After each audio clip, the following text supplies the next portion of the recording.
Hello, my name is Edwin Gianfranco Torres Zapata and my student code is 115 23 25. And I'm Juan Camilo Mendoza. Today we're going to talk about a fundamental topic in operating system, Linux file permission.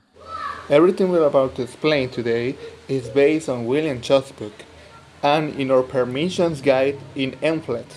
Okay, let's get started.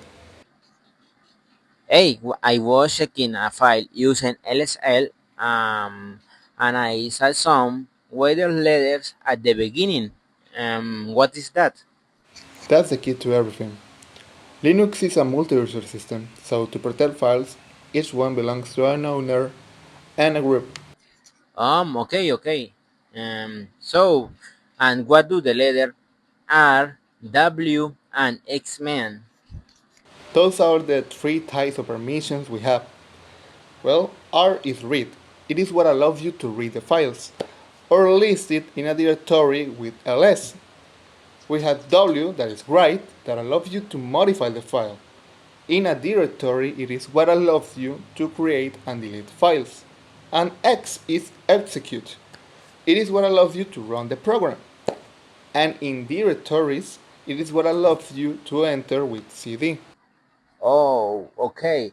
And that's why the permission string has 10 characters.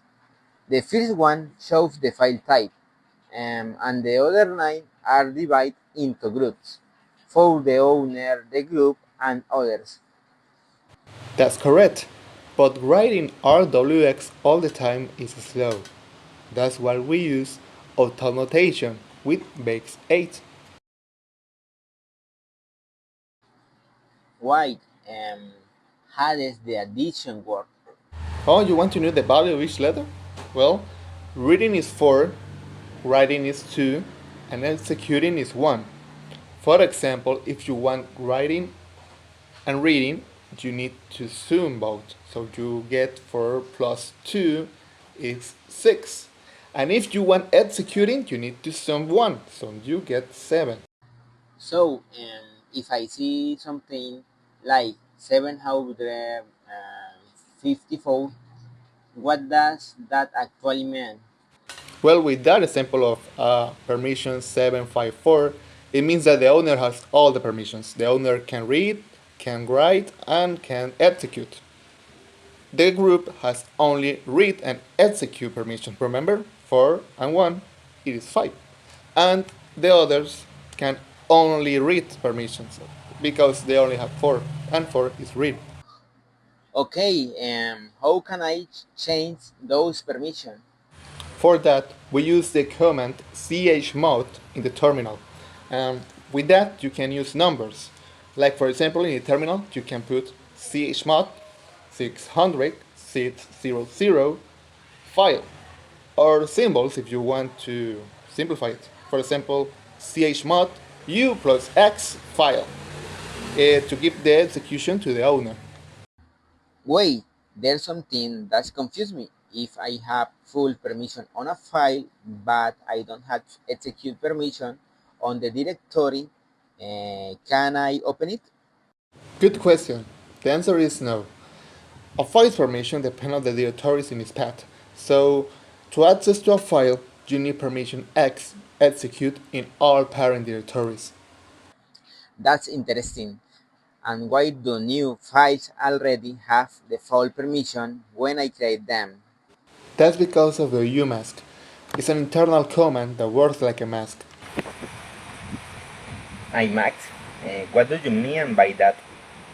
Yes, if you want to create a file with permission 644 and you have a umask of 022, the system performs an AND NOT operation. And the file ends with the permission 644. Basically, the bits that are 1 in the umask are removed from the final permission. I see. I also know that commands like chown and chgrp. Yes, chown change the owner and chgrp change the group. It is vital and important for the security that the kernel can verify the EU ID, the effective user ID, before granting access. I have seen that sometimes there is an S or AT instead of an it. What does that mean? Those are special permissions in Linux. Setuid allows a program to run with the privilege of the file owner. For example, the passwd command runs with root permissions so the users can change their passwords. Setgid works in a similar way, but for the groups. In directories, it makes new files inherit the group of that directory, which is very useful for shared folders. And the sticky bit is used mainly for in directories. It prevents users from deleting files that belongs to others, even if they have with right permission. Right permission. Oh, so it helps control access in shared environments. Yes, that's right.